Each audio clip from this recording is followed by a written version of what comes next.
podcast in the land. From the Hill Podcast with Wayne Cartwright, Damian Green, Tanaris Gooding, David Thomas, Jennifer Murray, and Corey Williams. Sit back, relax, and let be.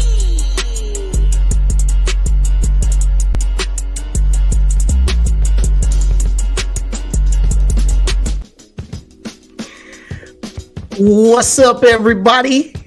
Happy Tuesday. What's going on, people? What's going on? Hey, man. It's a great day to be alive.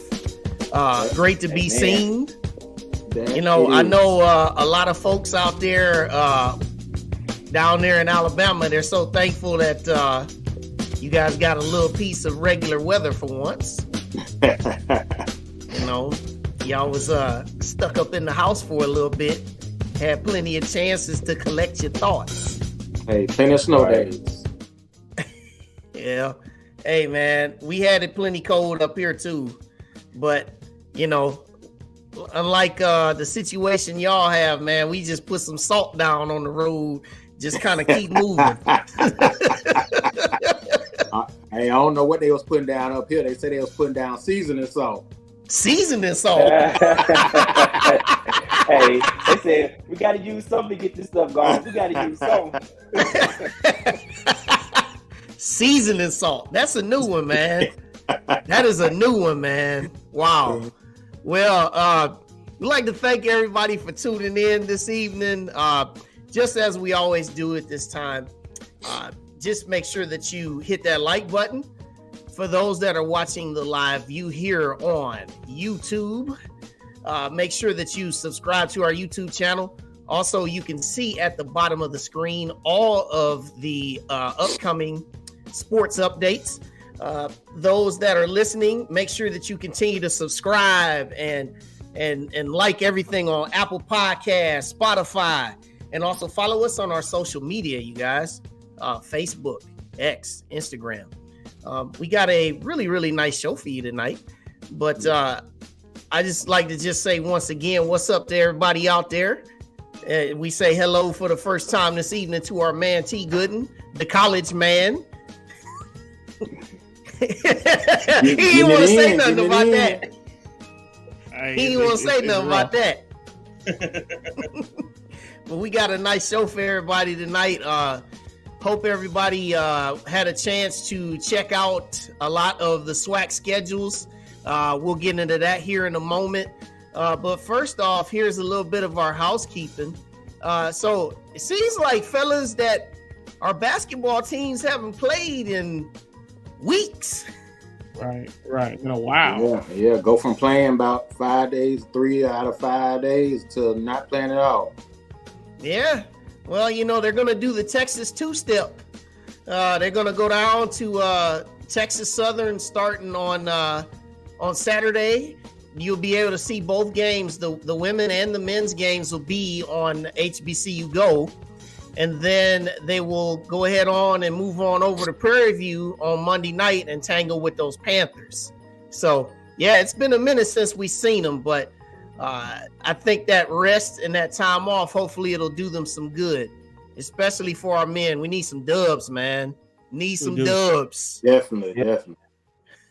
All right, so first off, I'm going to let T. Gooden handle this, you know, because, you know, this is somebody you know real well, man. Go for it. Shout out to Crystal Williams. She has been promoted to the director of marketing and fan engagement. She has been very instrumental in working with me, with the things that we discussed with athletics. So she has got promoted to the director of marketing and fan engagement. So congratulations, Crystal, with that. And her old job may be open. So y'all know somebody need a job. You can go to AAMU.edu. Click on career. Hey, very well deserved. Very well deserved. Absolutely. Yeah. Hardworking lady right there. She is, as they always like to say, a glue person. She does it all. Jack of all trades. Congrats. All right, now I want to give some track athletes some love here if we can.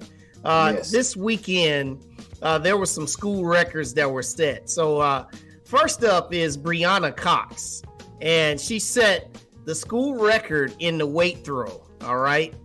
So 16.92 meters. For all of the weight throwers that have ever come before her, she is standing at the top. And this is just the early part of the schedule, so there's much more to come from Brianna Cox in the weight throw. So that's the first. Congratulations. Let me ask T something. T, how far you think you can throw it? So I'm gonna ask y'all something first. 16.92 meters. How many feet is that? Did I give you an answer? Like, is that more than 10 feet? It is more than 10 feet. Okay. It actually is 55 feet 6 inches. And if you do 55 feet in football yards, how many is that? I'm just trying to give you a real answer. That's about a 25-yard run, man. 25-yard run? Maybe 20-yard run. It's weighted? Nah, I ain't doing that. I give you about 8. Right. Yeah, no, man. She definitely got all us beat, man. But yeah, shout out to Brianna. All right. Next one. All right. Now, this is Justin Walker, and he set the long jump school record.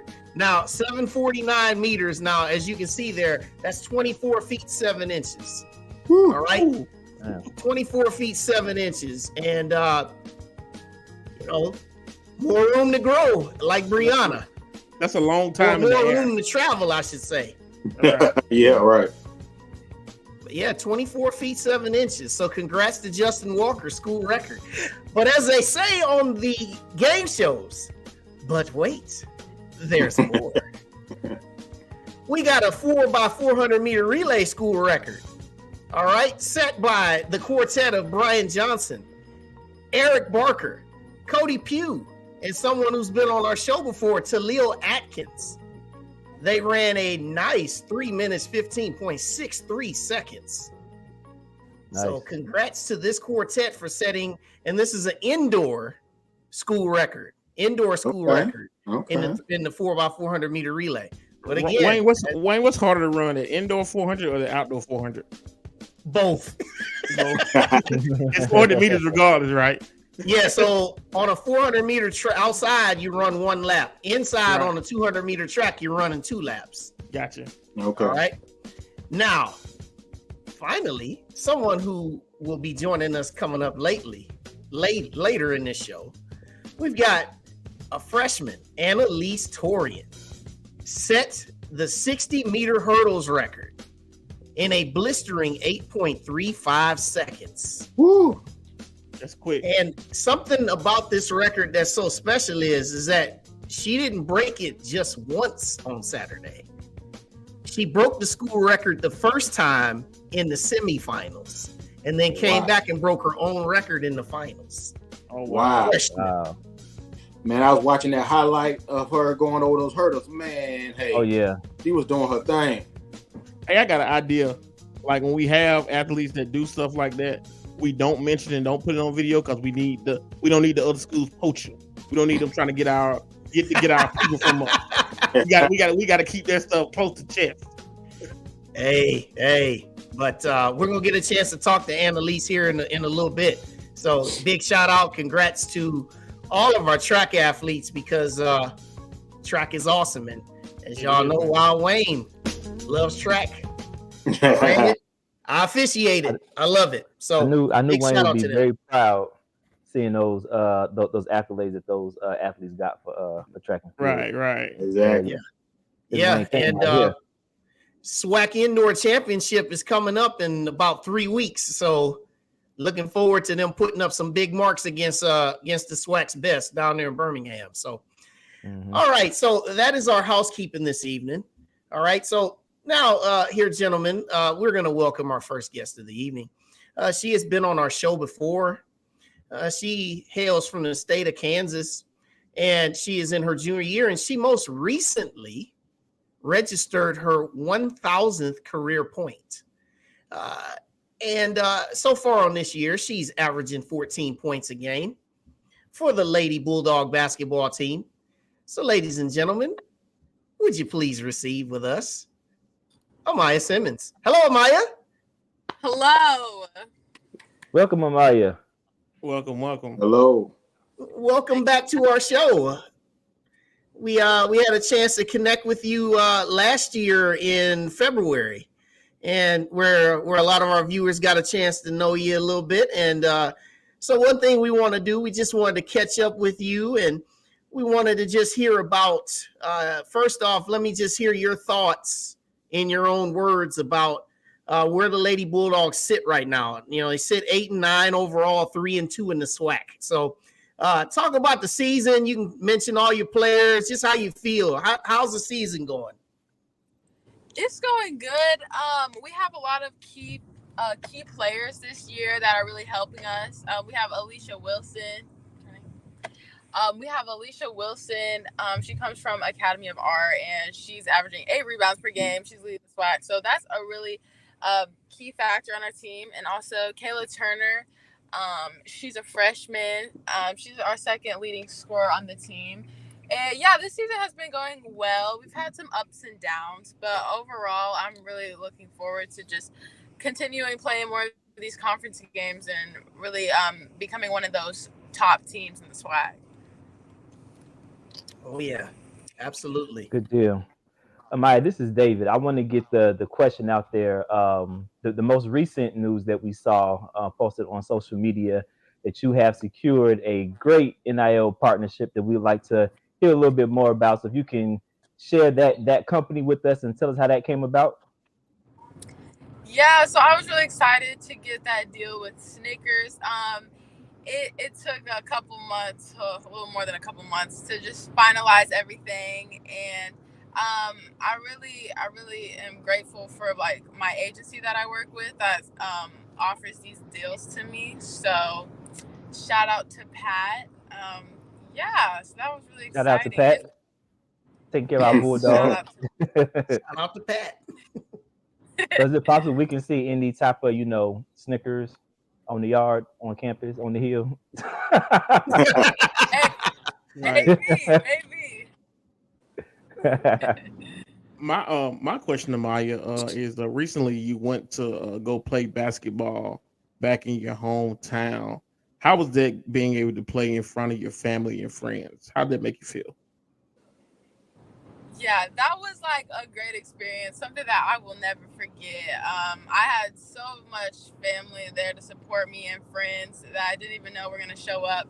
And so just having them see me play in college, and then also having like my teammates be in my home area and just seeing like what it's like in Kansas, because like a lot of people haven't been to Kansas. So like that was just really cool. Yes, and I will never forget that moment. And I'm really just thankful to Coach Richards for making that happen, because when I had committed, she said that we were going to be able to have a game in Kansas and go back home. And so she definitely made that happen. And it was only like 30 minutes from my house, so it was perfect. Good stuff. Did you get any good home cooked food when you were there? Not really, but I did get to go home. I just had some frozen pizza, but I got to spend it with my family, so it was great last night. It's all good. Hey, Amiah, this is CK Williams. Last year, you're returning. You're one of the key returners coming back. And when you're one of the key returners, other teams is always trying to come up with a game plan for you. And so how do you prepare? Because, when we go to the games, they always saying, don't let her go left. Don't go let her go left. So how are you adjusting to, just teams just trying to take you out the game? Yeah, I definitely had to add different things to my game. So I'm shooting the 3 more, and also my pull-up jumper, and that's definitely helping. And then also like some games when they just thought they could just take me out the whole game and just face guard me, other players on the team stepped up. So it was really great to see that. Okay, awesome. Well, so just like where you guys sit now, I know that Pine Bluff has been, they gave you guys one of your losses in the conference, and then obviously we know about Jackson State. But from where you guys sit now, headed to, well, we're still in the first half of the SWAC schedule. So where would you guys consider yourselves comfortable heading into the SWAC tournament that you feel would give yourself a shot seed-wise? Honestly, I think it doesn't really matter because I feel like the SWAC is pretty even. Like anyone could be anyone. So it would be nice to be at the top seed. But yeah, regardless, we're just trying to win and be all of the rest of the games that we're playing in the SWAC because it's definitely doable.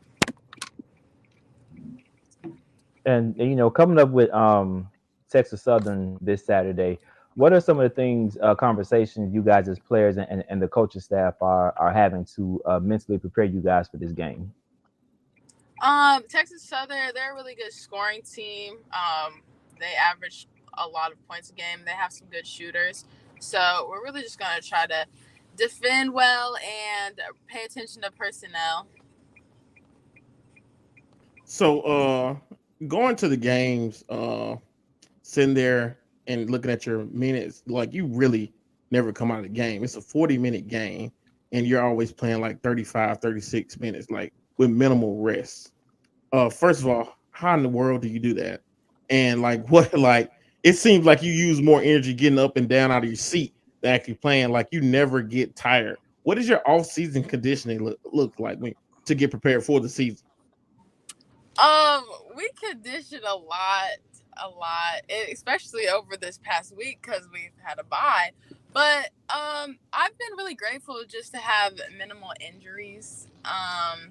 But my body, like, it's definitely tiring. I'm like, wow, we still have a lot more of the season, but I'm just trying to,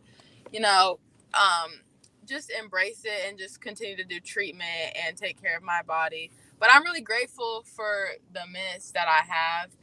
And yeah, so I just want to continue to make an impact and just be here for my team.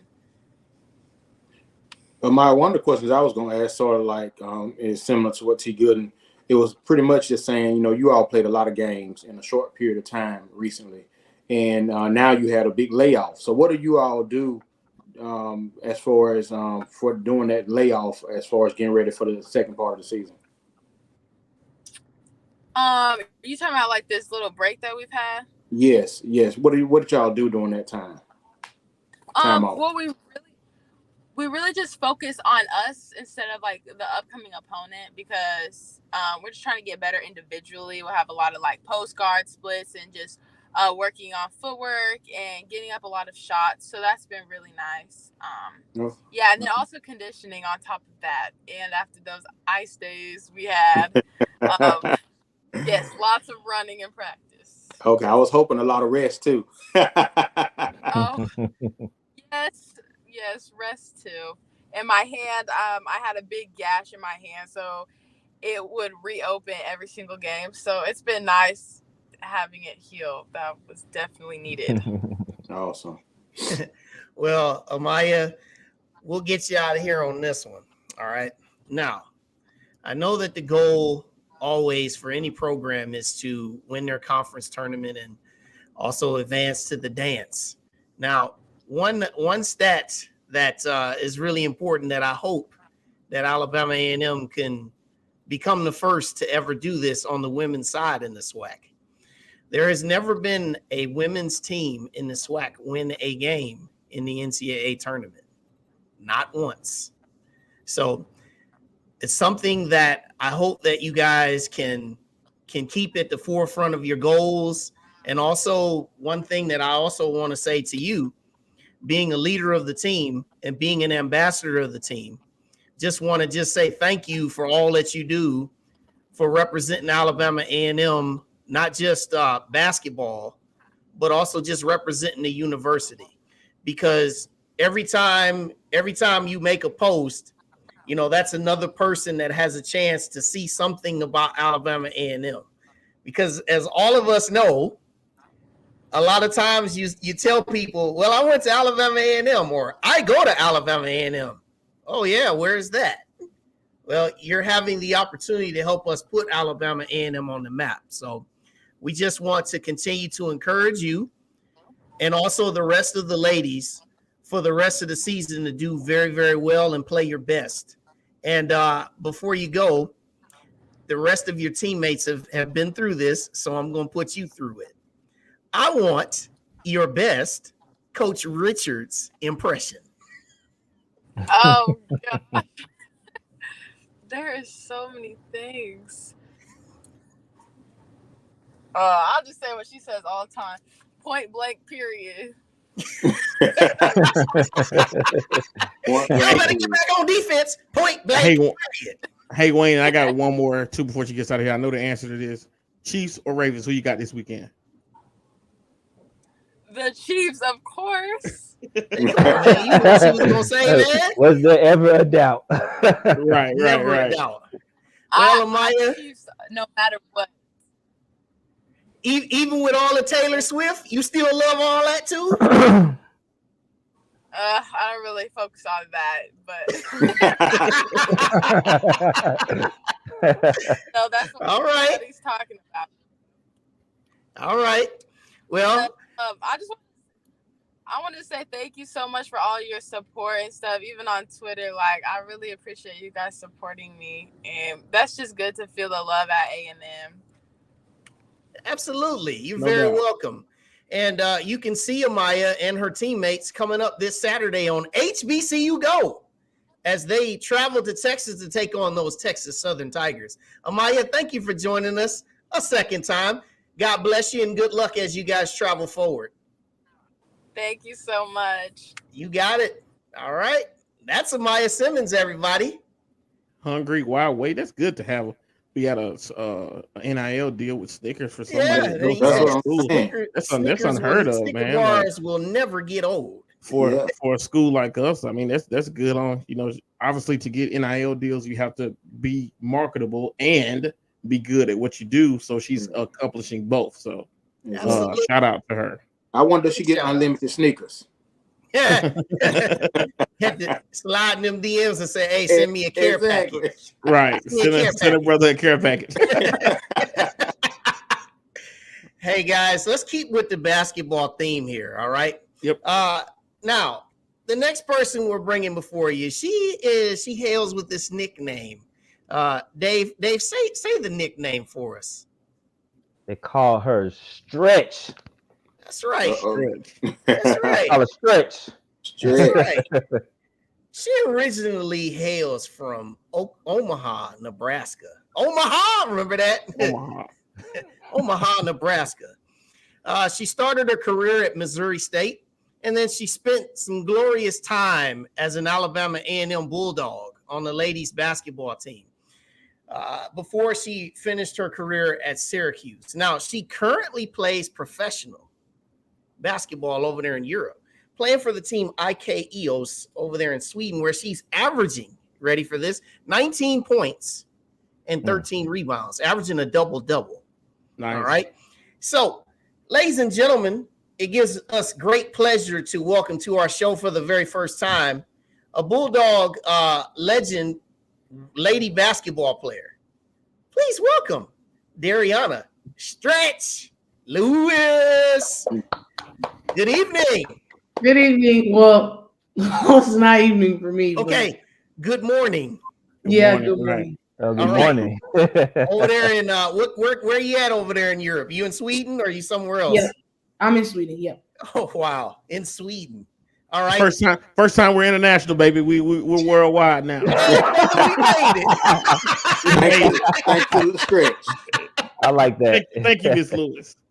Hey, and they're giving you your flowers already. Already. Hey y'all. Already. Stretch Lewis. Hello, Dariauna Lewis. See, all of the love is coming back. Right? So one of the things I want to say before I get started is I enjoyed watching you play for us for the time that you spent. Particularly the work that you did, the yeoman's work that you did down in that block. We knew when that ball was coming into the post, we knew chances are it was going in. Yeah. So just if you would, just talk about a little bit about Sweden for me and playing professionally. Like, what is that like playing over there so far away from home? It's really cold. It's really, really cold here. But I would say it's a really good experience. I feel like any athlete that wants to continue their whatever type of journey, basketball, football, pro life journey, whatever they want to, I feel like overseas is a really good thing for a lot of people. It opens your eyes to a lot of things. Culture shocks. When I first got here, it was a really big culture shock.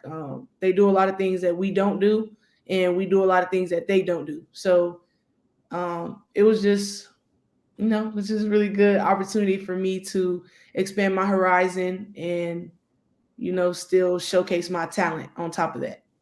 Yes. But playing professionally, period. I played a season in Puerto Rico as well, where I think I averaged like 21 and 14 or something like that, and I was the All-Star Game MVP and regular season MVP. I also was Forward of the Year, Import Player of the Year, and I was on like first team All Puerto Rican BSNF team. So, yeah, I just feel like you just gotta put your name out there, do your thing out there. Yeah, do your thing. So from Puerto Rico to Sweden. Yeah. Real Awesome. Big difference. Real big difference. So I wanted to ask, when we saw on Twitter, you announced that you were transferring, Bulldog Nation was happy for you, that you continue, on to your next journey, but we was sad to see you go. So if you could talk a little bit about your transition from A&M going to play at Syracuse. Oh, it was hard. A lot of people say I made it look easy, but it was not easy. I never wanted to leave A&M. That was never my intention. Like, I never wanted to leave. I love it there. But when you're trying to, in a lot of situations, people don't look at HBCUs to draft players or to get them to overseas and things like that. People don't look at HBCUs for that. So I got told by my agent that the best interest for me was to put myself in transfer portal to see what offers I could get and see if I would be able to get a Power 5 offer, which I got many Power 5 offers, and I was very blessed and thankful to do that. I ain't gonna lie to you. I had a couple of days where I was just in my room crying because I'm like, oh, this is so different. Like, everything is so different. The culture is different. Everything is just different. So, yeah, it was pretty hard for me. But I still, managed to do my thing over there a little bit too and get to where I'm at now. Yeah, you definitely did do your thing over there. I wanted to follow up with that since you said you definitely missed it here. What was like one of the biggest things you missed about being on the Hill when you were at Syracuse? The people. Oh my God, the people.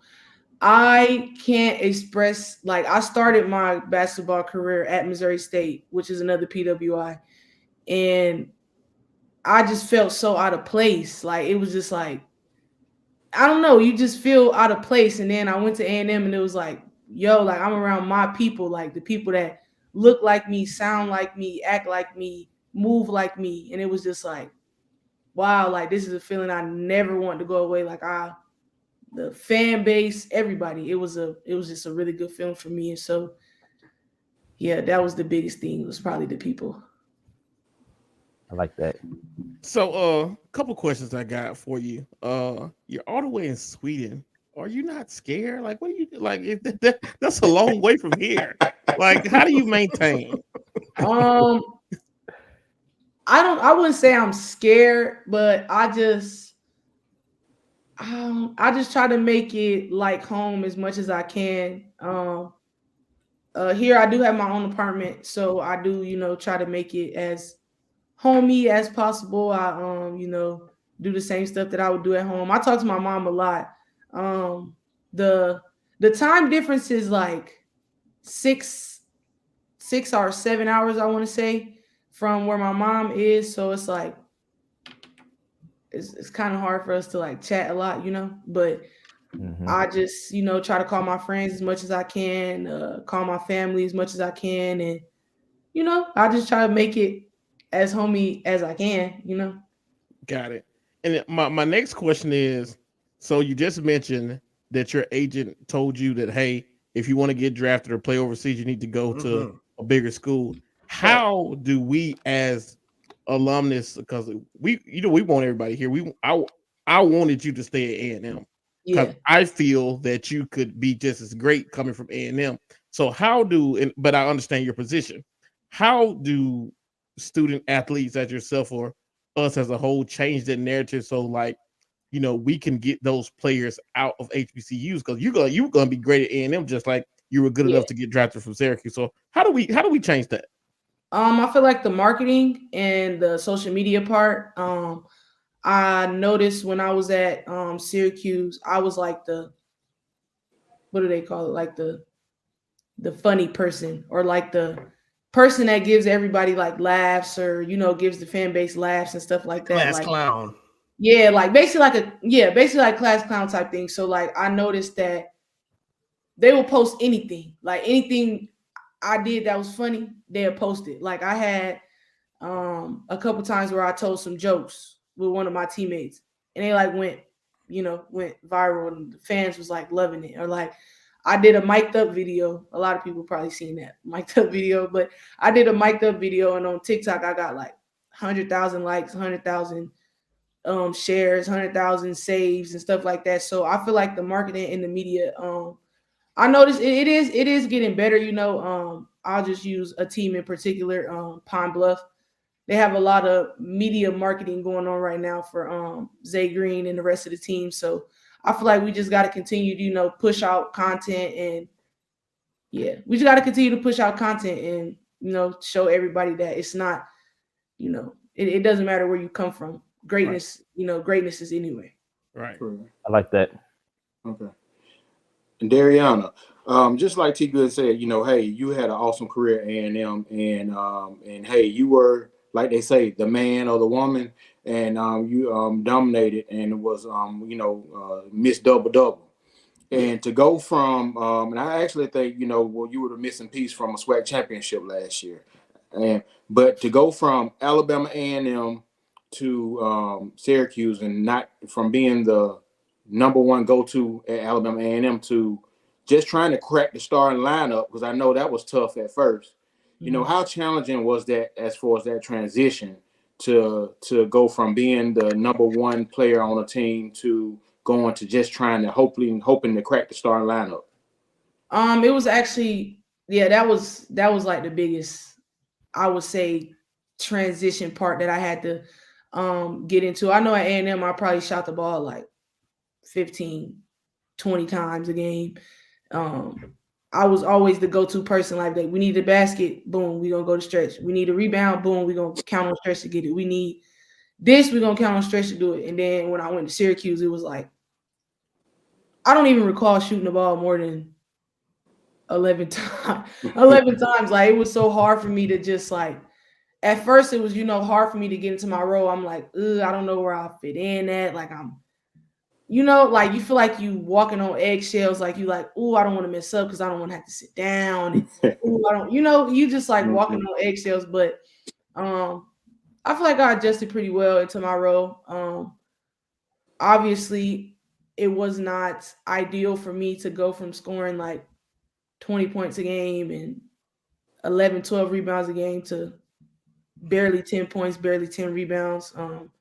But it molded me into the person that I am. And it also humbled me as a player, because I'm not going to say you aren't as good as you think you are, but there are always people that are going to be above you. So just know that you have to continue to work hard every day, and nothing is going to be given to you. Nothing is going to be handed to you, no matter where you come from. You're right. Well, you endured, and that's why you're successful now. So congratulations. Thank you. Yeah, and I want to give you some more of the flowers that come from the group. These are some of the comments that were made by the audience when you were talking about transferring. They said, Alicia, she says, we understand. Just glad and proud of what you're doing now. and also let's say, it's Sweden, dog. It's Sweden. Doing your thing in Sweden. And then, Anthony Weston says she's probably in one of the best countries in Europe. And that's pretty awesome. That's really awesome. So for me, right, I know that so much gets said about how our players, we have the transfer portal and all of these things. We know that's very well documented. And I know that several times people, they have to make a decision and a choice in life about where should they go and what should they do. So along this journey that you've called playing basketball, that you've probably done since you were a little girl, what are the forward goals now that you're playing professionally? What are the forward goals now as you start looking towards the next few years ahead? So obviously, one of my goals is to make it to the WNBA, but with the lack of teams that they have and the lack of roster spots that they have, I know that that's like a 1 in a million chance, so I feel like I am aiming to try to get just a higher contract. So, you have like higher countries like France, Israel, Russia, China, places like that. Try to get to one of those like higher level countries and playing there for more money. Yeah, that's really it. I just feel like I gotta stay on the path that I'm on. Don't let anything distract me. I don't know. A lot of people be telling me like, oh, like you're not on social media as much as you used to be on social media, and I just feel like being on social media is not helping me get a better contract. I feel like I got to be, locked into what I want to do as a player and lock into how I want to be at the end of the day. And so even still now, I'm looking at bigger contracts, bigger teams, better teams, just so that I can put my name out there, Mm-hmm. Mm-hmm. Yeah. You'll laugh at this. That's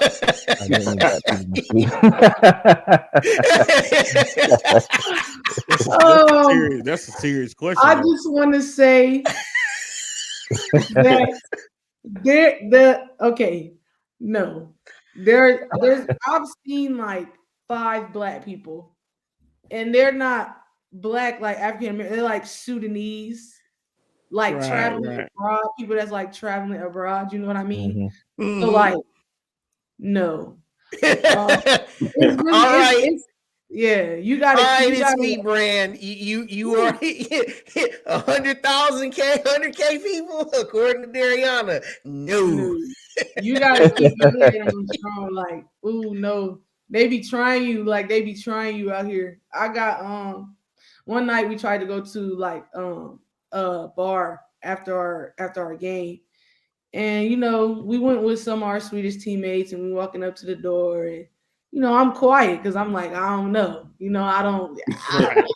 So I gotta test this before I say anything. They asked me for the ID, and I handed them my ID. Mind you, I'm 23, so I'm well above the age. He's like, "Oh, where's the date of birth at?" And I show him the date of birth, and he's like, "Oh, how much did you drink tonight? Why are you getting loud? Why are you getting sassy?" And I'm like, "Oh, please don't tell me this is happening right now." Right. And he didn't let me in.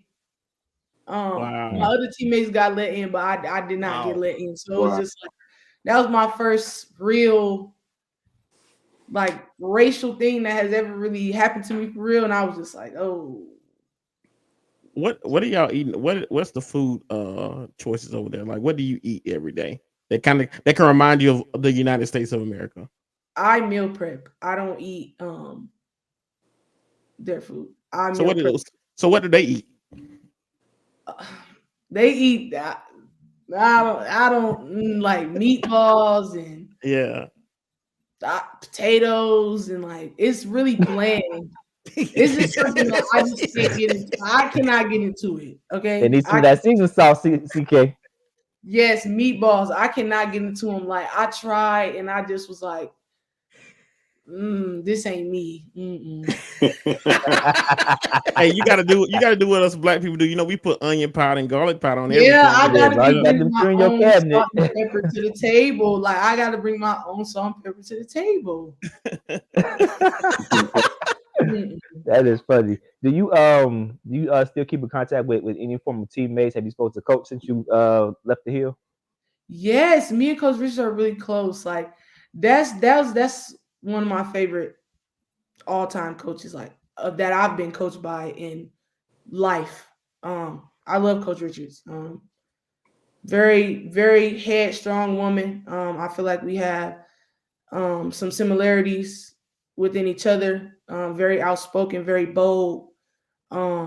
We stand on what we say, and we do what we say we're gonna do. So, yeah, I have plans to come actually back to A&M in April and speak to the girls, talk to them, give them Nice. a rundown of the experience and things like that. So, yeah. Nice. That's All dope. right, man. Awesome. Everybody going crazy about what you said about the food. It's He said, it's so y'all.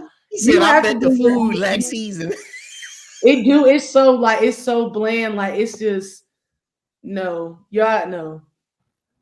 They ask me, they be like, That's "Oh my terrible. gosh, like, how do you meal prep every day?" Listen, I be stressing in that kitchen, but I would rather stress in that kitchen than eat the meatballs. I can't do it. And then Jen say, "Dang, and I love the sweetest meatballs from my kid. These sweetest meatballs are prepared in the USA, though." Right. Those are American meatballs. Those are American meatballs. Right.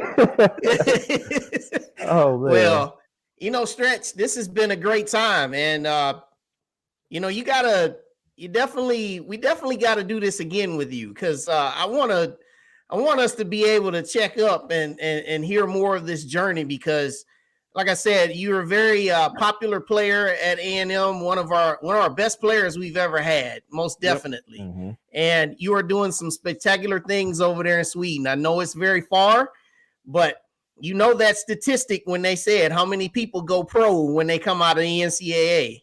So you are in that small percentage of people who've gone pro, and you still got many, many more miles to travel along this road. So we're going to continue to look for you. We're going to continue to, pray for you and as well as everybody else here that's joining.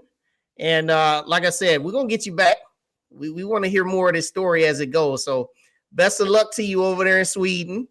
Thank you. And definitely when you come back to Alabama, we'll be looking forward to seeing you. Thank you. Anytime. That's Stretch, y'all. Be careful over there.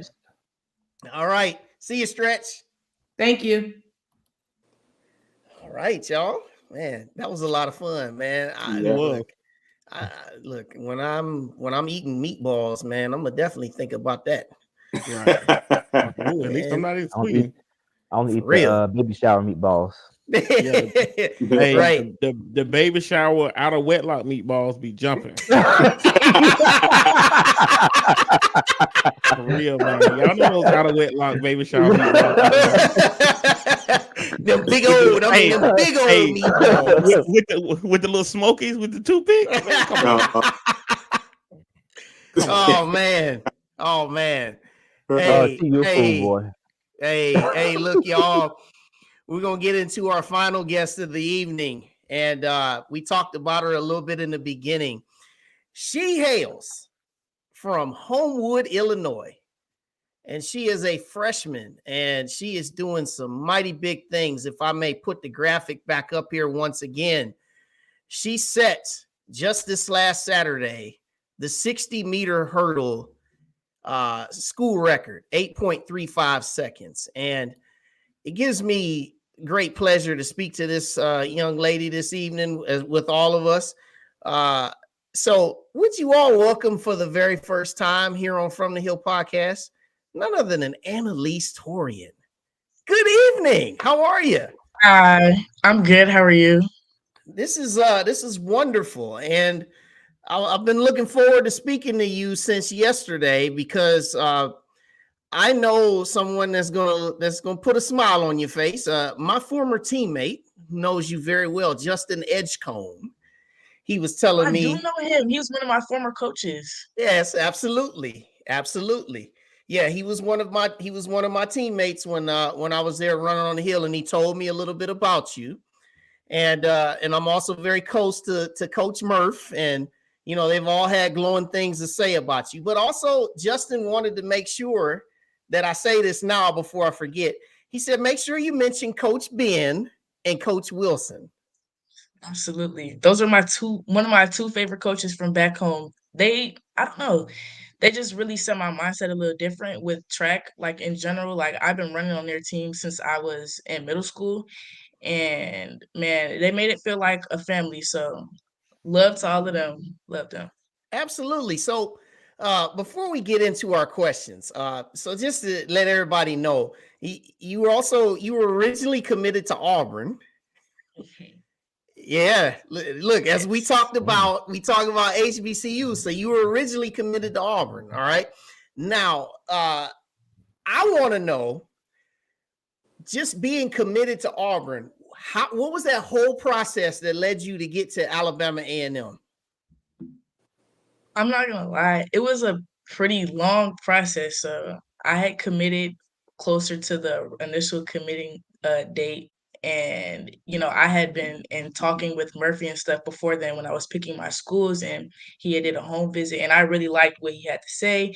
Talked about the school and the program and everything, and I really loved that. And I had committed to a school, and I decided that I didn't want to go there anymore because I felt like it wasn't for me. And I felt like I needed to do something for myself. So I changed my mind and ended up coming here, which I feel like for myself was one of the best decisions that I have made through this past year, let like alone. Like I've had so much fun, so many new experiences here. And I don't know, I just really love it. Awesome. I like that. I like that. I like that. We see a lot of athletes that are committed to PWIs, even though they're recruited by HBCUs and PWIs. And some people think that you're going to go with the PWI because they have better facilities and things like that. But the things that you say, as far as you feeling like this was the place for you, in my opinion, will supersede any type of facilities anybody have. So thank you for choosing Alabama A&M. And Yes. my question to you is, as a freshman, you setting school records already. I want to know how you feel about that, because that's just crazy to me. I don't know. I feel really good about myself. I'm proud of myself and my accomplishments so far. And being that it is the beginning of the season, I know there is more to come with SWAC coming up in a couple weeks, and then we have outdoor coming up as well. So I don't know. I'm just really interested to see what all I can do this season. And yeah, just I guess to prove myself to myself to see what I could do. So, And has track. I'm sorry, David. Go Oh, ahead. My no, bad. go. No, you go No, ahead, no, Chief. go ahead. Go ahead. That's you go ahead. Well, I'm just going to ask her, has track been the only sport you played, or you play other sports, or have played other sports? I've played basketball and I played soccer, but soccer was when I was really young, and basketball I stopped playing in high school. Well, after high school. Okay. On UT. Appreciate that, brother. So, like when you go to these meets and see these schools with larger teams and athletes that may be more physically developed than you, how does that put intimidation in you, or do you just like, hey, I know who I am and I'm gonna beat the brakes off the person that's in the next lane? I mean, I wouldn't say that I'm just thinking like, I'm about to beat the brakes or like roll somebody, but I think very highly of myself. I'm not gonna lie. And, I see people at the meets and I think to myself, like, one thing that I've always told myself and anything I'll tell anybody else is that like my only competition is myself. Cause I feel like once I start worrying about other people, that's where I lose myself. So if I'm just focusing on beating my PR or my next best time, then I feel like that's where I excel and do the best going forward. Got it. So, Anna, what is some of your goals for this year? Well, being is that I broke my record already. I guess I'm just trying to beat my PR for right now because coming out of high school, I ran an 8.28. So that's what I'm chasing for right now. I know we have a meet in South Carolina coming up in about a week and a half. So hopefully when we get there, I could best my PR again. And then going outdoor, my next goal will probably be to get the outdoor record as well. So I just know that I got to stay true to my training and lifting to make sure that I can get there. Okay. How did it feel to beat? You were committed to Auburn. How did it feel to beat athletes from Vanderbilt, Auburn, and other big schools? What did that feel like? It felt really good to me just because, like, I feel like a lot of people definitely doubt HBCUs and their athletes and what they can bring to the table, or just in general, like, just bring to sports. Like, I feel like they down them. So just to be able to beat them and prove to me, and I guess to everybody else, even the school that I committed to, that I previously committed to, that I can definitely still do good where I'm at. Awesome. Yeah, Love and it. just to confirm, she says she did beat a girl from Auburn in that final. So yes, and also if I may go back, that's my baby. Yeah, already that's Go my know. in, mom. Ana-Liese. We already know who that is. Oh, That's my Hey, mom. When you see that, that's my baby, or that's the mother That's of the my grandmother. baby. Every That'd be- time. that's mom. Yes.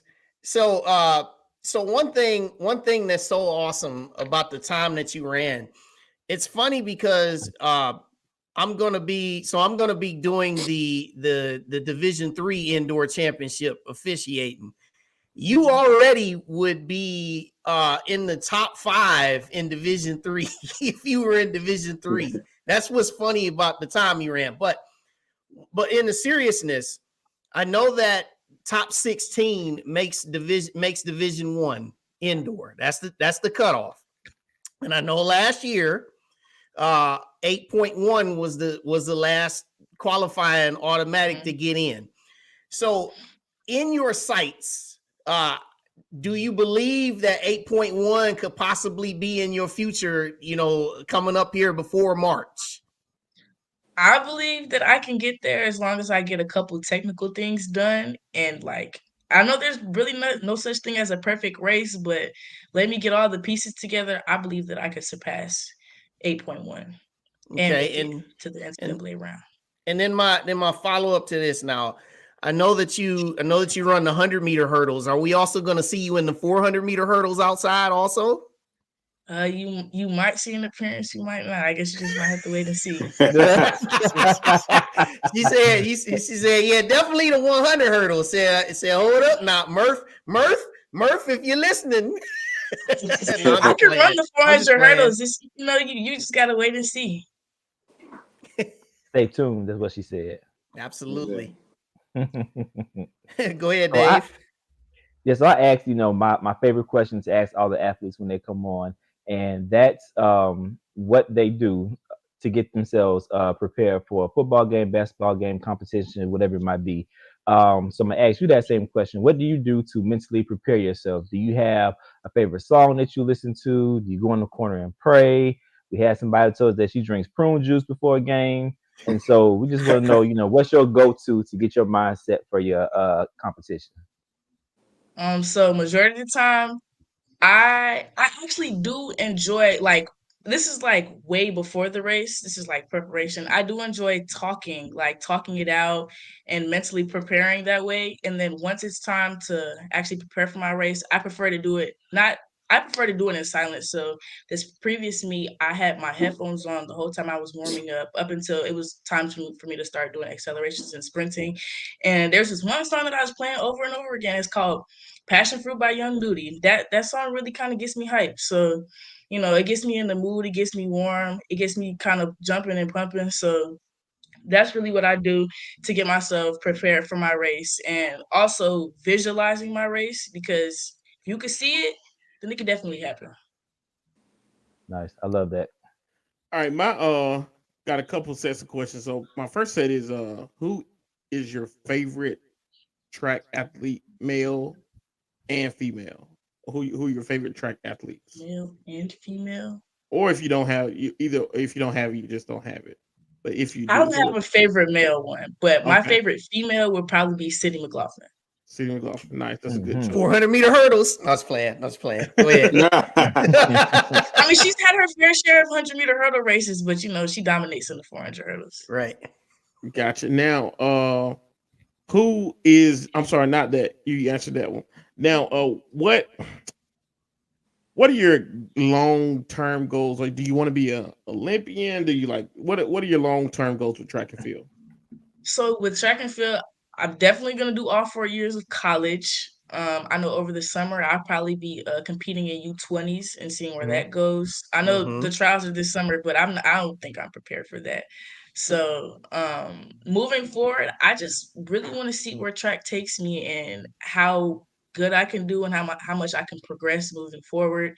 And if the Olympics are in my sight, my hindsight or my sight right now, then I'm gonna go ahead and go for it. I mean, the sky's the limit. Go ahead, push those buttons. I'm gonna go for it.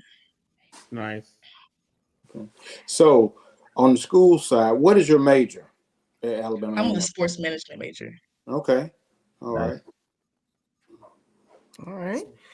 Now, I'm gonna answer this question myself. This is Columbia, South Carolina, University of South Carolina. Didn't want to leave that hanging. Now, a couple questions from the group and some more comments. All right. Anthony Weston wants to know, just from the Ana-Liese perspective, this is what's needed at Alabama A&M that would help make you better. An indoor track. That's it. Dr. Brown, Because we had a little ice storm, going on this past week. So indoor track definitely could have helped the whole team out as a whole, not just me, just everybody. Yeah. We all can utilize that. Hey, $5 Friday donors, all them folk out there, Friday, so we can fund the indoor track. Absolutely. If we get 5,000 every Friday, that's 25 G's every Friday. Yeah, so absolutely. Here again, she said she is a sub-8 athlete. Just watch. Okay. All right, Hey, Carlos that's the number one Matthews. promoter. He's a Bulldog Hall of Famer, track and field, also current Masters athlete, still doing big things. Carlos Matthews says, I'm very proud of you breaking Elaine Mitchell's record. Breaking any A&M track record is an accomplishment. Yep.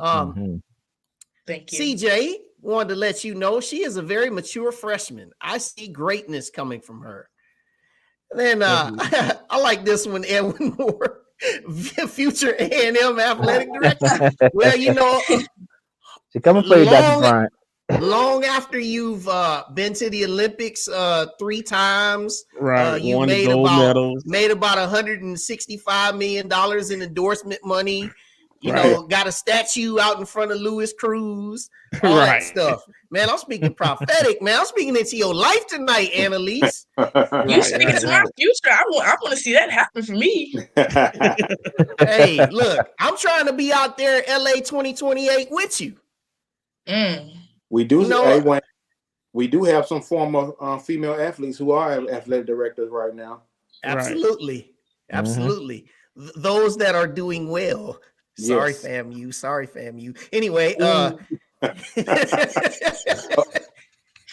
so what I just want to just say here, all right, just moving forward, just with track, everything that we know about track, a lot of times it's about people running fast, doing Sha'Carri Richardson stuff, doing some different big things, breaking records, all these things. To those that may not follow or watch track or study it at all, maybe the novice or those that don't know much about it, give everybody I would say a PSA about track in your own Ana-Liese words. I'll say that track is definitely a mental, physical, and emotional, and it's so much more mental than people think it is. Like, it's just physical because you pick up your legs and move and you run and stuff like that, but it's definitely a super big mental game, which I guess I can say that's about any sport. But I mean, I know a lot of athletes tend to get in their heads before races and let nerves get to them, and I don't know. It's just you got to overcome that and still stand strong through and within that, and everything will be cool. All right. And then lastly, with this team, talk about this A&M track team. Tell everybody about things that we may not know about the team, and also what do you guys what can everybody expect to see as we head through the rest of indoor heading into outdoor? Well, I feel like as a team, we have very big plans. I know previous student athletes that were here, they definitely are always putting in the work and grinding and stuff. So we actually have a good freshman class coming in. We have 2 male hurdlers, Eric Barker and Emmanuel. They both do 400 hurdles, but they're doing 60 hurdles. Now you got Victoria Smith in the open 60 and the 200. Layla Gaynor. She's in the 400. There's a lot of potential in distance.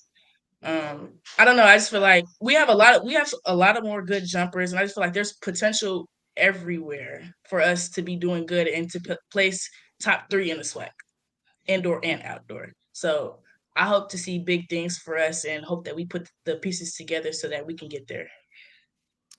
Awesome. Love it. Well, we definitely are behind you, and you've got the audience behind you, and even people who are probably going to watch this on replay. You've got even more supporters that are going to be behind you. So, Ana-Liese, congrats on breaking the 60-meter hurdles indoor record, and then also just best of luck with the rest of the season. And shout out to all of the A&M Bulldogs that track past and present moving forward. So, and we thank you for joining us this evening. This is fun. Appreciate and we will be getting you back up here again as you continue to break records, speaking prophetically. Hopefully. Thank you for having me. I enjoyed being on the podcast today. Hey, Thank anytime. All right, we'll stopping see you by. soon. Thank you. Good luck. Thank you. All right. That's Ana-Liese, y'all. I like her. Big things, man. Yeah, I didn't you guys educated me tonight. I didn't know she was committed to Auburn. I didn't. Shame on me for not looking that up. Hey, no problem, man. No problem. Actually, Justin, my former teammate, he filled me in on that. Okay. So, but yeah, big shout out to all of the track athletes, past and present, and so on and so forth. So, gentlemen, let's talk about a couple things real quick here. All right. So yeah, let's talk about it. We had the SWAC schedule, SWAC conference schedules come out today. Now I've got the slides for all of them, but one thing I just want to point out tonight, and I'm not sitting here trying to throw no shade, not throwing no shade. This is just a real honest Wayne Cartwright opinion. Jackson State, y'all, playing 2 non-conference games against Grambling and Southern. Now, I get it. Southern is considered to be a rival, and they're not in the rotation to play you in the conference. But that just kind of gets next to me. Playing a conference opponent as a non-conference. I think it's a missed opportunity to go out there and try to challenge yourself, because, you know, they're not in the conference, but I'll bring up Tennessee State. Tennessee State is going to play North Dakota State in a home and home. You know, so that's just my small opinion. Yeah. Just want to throw that out there. Yeah, I sort of agree. However, one game that I know that now I'll say both Jackson State and versus Southern and Grambling. I don't understand the Grambling game. I understand the Southern game just because of the history with the Boombox Classic, and you make plenty of money off that game. So I understand that. But I agree. Coming from the prime era and trying to up the ante, to try to develop players and trying to get them to the league and play better competition. I don't understand that Grambling game. That's one that I really don't understand. And I think, really they could have, they had some, some stronger competition if they really want to get better as a program. So I definitely understand that. Yeah, for me, what I would have liked to have seen, I know that Southern and FAMU, they've got something working, but I would like to see a thing where somehow that's got to be worked out to where Southern and Jackson State could be permanent crossover opponents because of how deep that rivalry runs. And that's just my only point is I just want to see them two play as a conference game. Now, I know, CJ, I want to say this with Tennessee State. I want to clarify this. This was not making a comparison. It's just simply my point was just to say that I'd like to see you play. If you're going to play non-conference, play somebody out, like how we're playing Austin P. That's all. So, but go ahead, guys.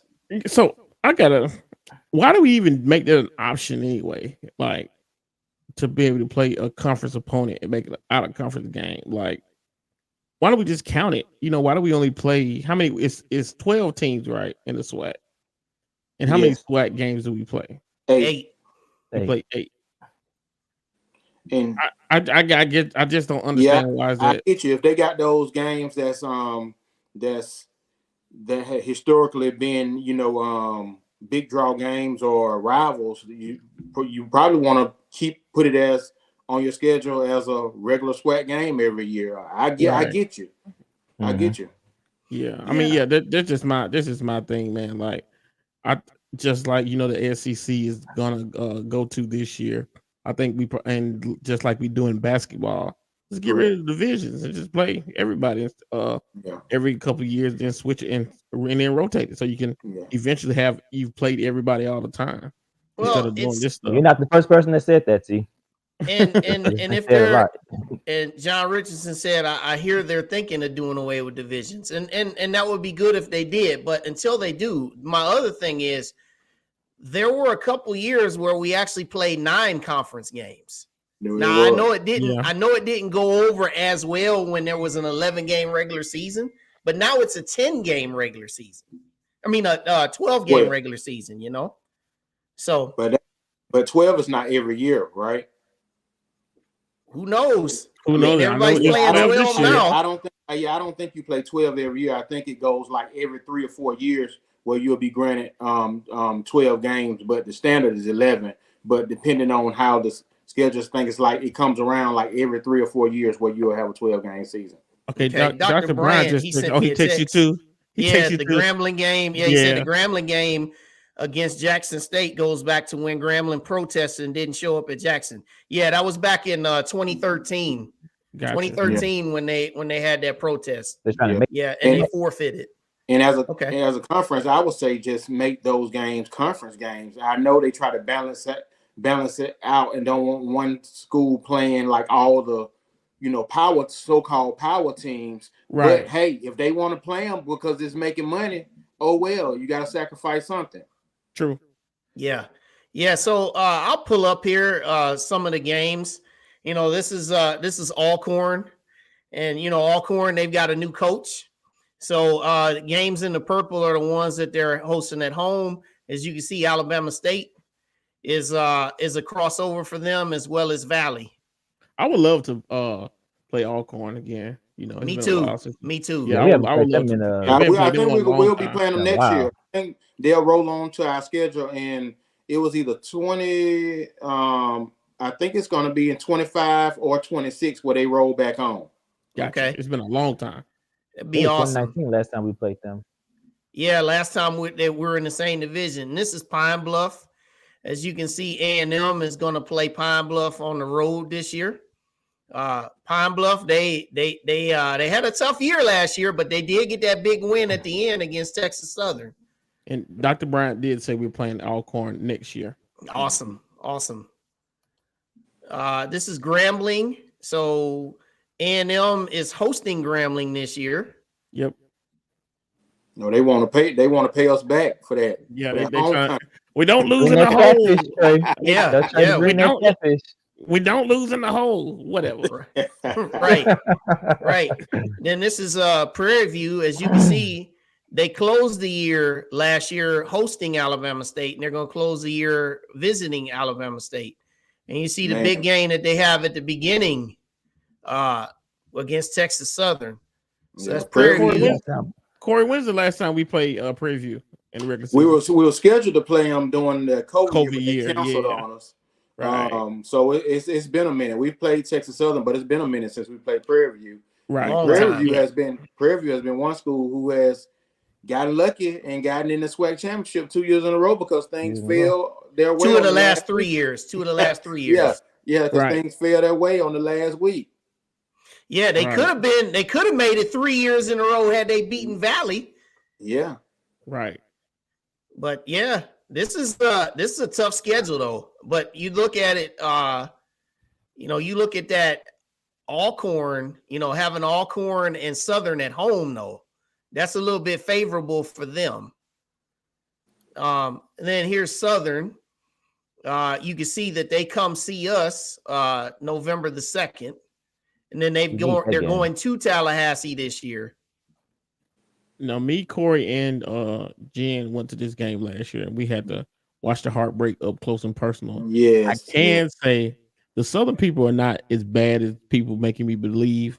And because it was my first time there, and they got this nice, like it was a night game. The LED lights when they scored a touchdown. I like to call them the blue flame lights. Yeah, I hate the color of that track though. But the actual light show, at night, it was pretty awesome. So, but I looked on that track. But they fans, they gonna tell you how they feel. They're booing their coach. Oh yeah, they booed the coach. They booed the quarterback. Who was the quarterback? Was it what was Blood? His name? Blood Harold. Yeah, they were booing Blood. So they got a new coach. They have a new quarterback down in the Bluff. Yeah, it's a good environment. But on that track you talk about, they're hosting SWAC Outdoor this year. Okay. Dear God. Yeah, be nice and hot down there in the first weekend of May.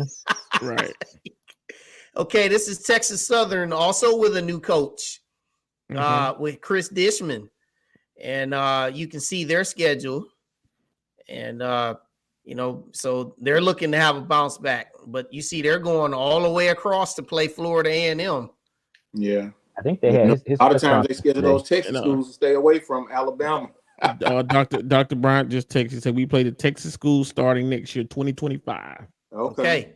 Look at Dr. Bryant with the real time information. Appreciate that. Giving us that real time. We appreciate that. Yeah, and then here's our non-conference schedule again. So y'all see that we open down in Tallahassee with the SWAC schedule. And we have the two neutral site games with the Mobile game with Jackson State and the Classic, and then also homecoming with Bethune-Cookman. And then so I will be at Bethune-Cookman and Southern. So I get to come to 2 games this year. I'm looking forward to it. Wayne coming to 2 games. It's about, coming to 2 games this year, man. Hey, that's why we had the ice storm last week. Exactly. We got to come out firing with this schedule. We got to come out punching because it ain't for the weak. Yeah, it's not, man. Like we're going to FAMU. It's the first SWAC game, opening SWAC week. So we got to come. We got to come smoking, man. We just got to keep it going. Like last year was last year, man. I'm moving on. I'm moving forward now. Hey, we just got to get the guys ready, support them, do what we can to keep it going. And hey, it happens between the white lines, not on social media. Yeah, looking at this schedule, man, according to the way the teams were last year. Now, a lot is going to change with a lot of these teams because, yes, thank you, CJ. You brought up my point. FAMU ain't got no coach. We know that. That's definitely gonna make a difference. But FAMU, they're gonna have a new coach. Jackson State, 2nd-year coach. Bethune-Cookman, 2nd-year coach. Southern, new coach. Pine Bluff, 2nd-year coach. Grambling, new coach. Valley, 2nd-year coach. But there are no weeks off in this schedule right here, according to last year's standards. No off weeks. Nope. Hey, not even we can't even count Auburn as an off week. We better. I'm just saying, there's no part of our schedule. Yeah, that's what I'm saying. Like even before conference games. Even the 4 non-conference, all 12 games, no off weeks. We got to come out looking organized and looking better. Like I don't care if it's Auburn and Alabama on the other sideline. We gotta do what's better for us and make sure we're doing what we got to do, man. starting at that game and going through the Lewis Cruz Classic and Austin Peay. Right. Yep. Who we got? We got Kentucky. We got Kentucky State, and Kentucky Fayetteville State State. and then Fayetteville State, then Austin Hey, Peay. and that at least after Auburn, going into that Austin Peay game will be key to see where we're at. Going into a conference game, so that's going to be a good key out of conference game. Yeah, and then we can't go. This is a couple things we can't do. We can't go into those Division II games thinking we're going to win because we put on the A&M jersey, and we can't go to Austin Peay like we're going to lose because they're Austin Peay. Exactly. Those are games that you can mess around and lose, or games that you can or you can actually win. We can beat Austin Peay. Like, they're not they're not a bigger team than us. So anybody could lose any the given whole Saturday. team went to the portal with their coach, the UTEP. Yeah, they did. They sure did. You're right, CJ. Yep. All right. And then the people from down the road, this is their schedule. You don't have to show this one, Wayne. But yeah. So we they got a tough schedule too. Their schedule, that's no easy slate. So Corey gave some information today. If you go to UAB's site, it will tell you that that Alabama State plays at UAB on, what was that date? August 31st or 29th. August 29th. Yeah, August 29th. But they don't, because they play who they play on that game? They played North Carolina Central in the Orange Blossom down there on Labor Day Sunday, and they swapped with Alcorn. Alcorn is actually going to play UAB at UAB that game. So if you look at UAB's schedule and it says Alabama State, it's wrong because it will be against Alcorn. Yeah, so their opener will actually be Sunday, September 1st, down there in Miami. Orange Blossom Classic against North Carolina Central. Going to be 1,000,000 degrees.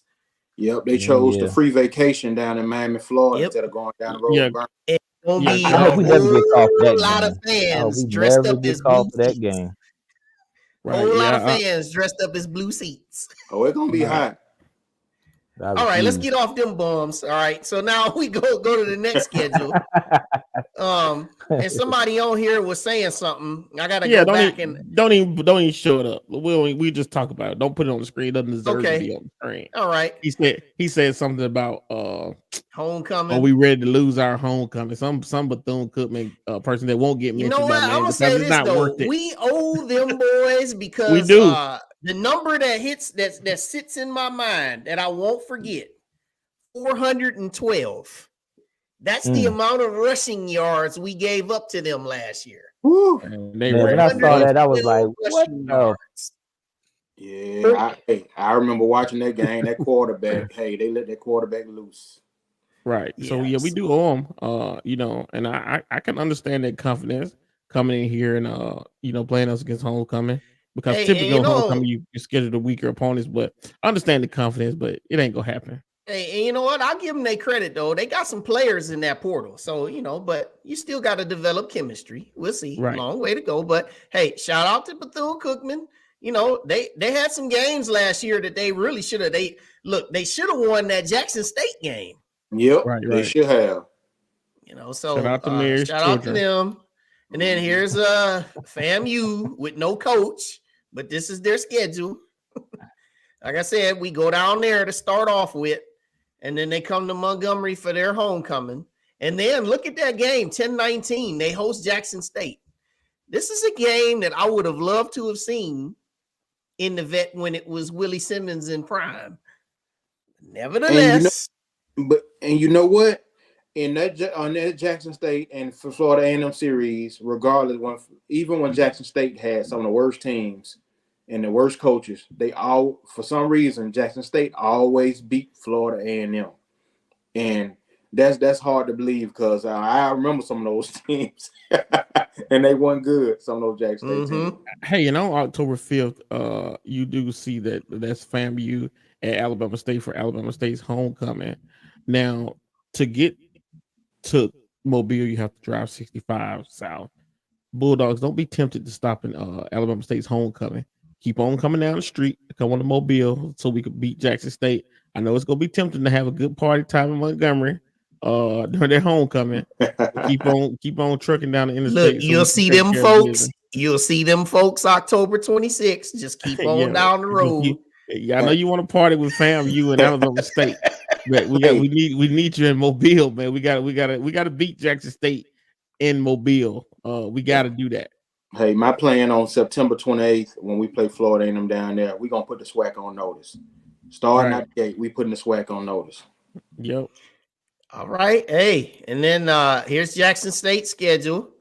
And you can see some of the games they got. And you look at the finish that they have, where they got at Alabama State, and then they go to Alcorn this year. So Right. you know, and they've got payback on their mind against both of those teams. Remember, Alabama State beat them last year in the vet, and then Alcorn beat them in the vet.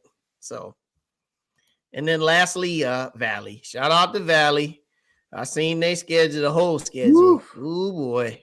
Ooh. Oh boy. Shout out to Valley. Shout out to Valley, man. Yeah. Mm-hmm. Shout out to Valley. Shout out to Valley. Hey, shout out to the SWAC conference too, man. They put together those graphics. I like how not only are the schools in the SWAC conference are making sure everything is put out on social media graphics wise. The conference is also doing that. So I like the direction the schools and the SWAC are going with stuff like that, because it didn't used to be like that. It did. Right. And all of us know that. You couldn't find anything on the internet. That's You had right. to go to swag.org, and hopefully it was updated. That's right. And then this is the composite, so you can see everything. So yeah, everybody's got all the schedules that are out there. So all right, gentlemen, last but not least tonight, and everybody that's still with us, make sure you hit that like button, share, and subscribe. What we have for you now, we've got the Final Four of the NFL, and it is the AFC Championship game that is up first. We've got Kansas City in their sixth consecutive AFC Championship game. That's going tough. to play the Baltimore Ravens. 3:00 Eastern, CBS. All right. This one right here. This is tough. Dave, you get the first pick tonight.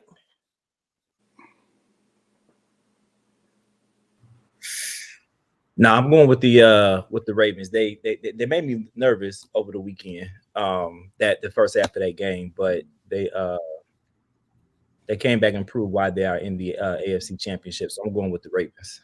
All right. T. Gooden. Man, I picked the Ravens to be in the Super Bowl. I'm not gonna pick against them now. I think the Ravens will beat the Chiefs. I actually want them to beat the Chiefs. I do not want to see Taylor Swift at the Super Bowl. I like, it's ridiculous to me. I get it. I do, but it's ridiculous. So come on, Baltimore. Let's take care of business. All right, Corey. That dog Patrick Mahomes, boy. Hey, he's a bad man, but hey, I gotta go with the Ravens. It's the Ravens versus the world. It's time. Lamar Jackson is on this stage, and hey, going against the GOAT, and to beat the GOAT. So hey, I gotta go with the Baltimore Ravens. All right, so I was the only one on this panel that picked the Chiefs to beat the Bills last week. Yep. And I'm so tired of seeing the Chiefs. And it makes me even more sickening every time Travis Kelce catches a pass that they show Taylor Swift. And I have a whole lot of respect for Lamar Jackson for what he's done this year. Mm-hmm. I believe that the Chiefs dynasty and their run is going to end, but it will not end this week. I think somehow the Chiefs, they pull it together one more time and win another one and get to Vegas. I got the Chiefs by a field goal. Mm-hmm. All right. NFC Championship. We got my wife's team, the Detroit Lions, upstarts now. First time in the NFC Championship game. since January of 1992, going up against the 49ers, who escaped by the skin of their chin against the Packers. Dave, who you got?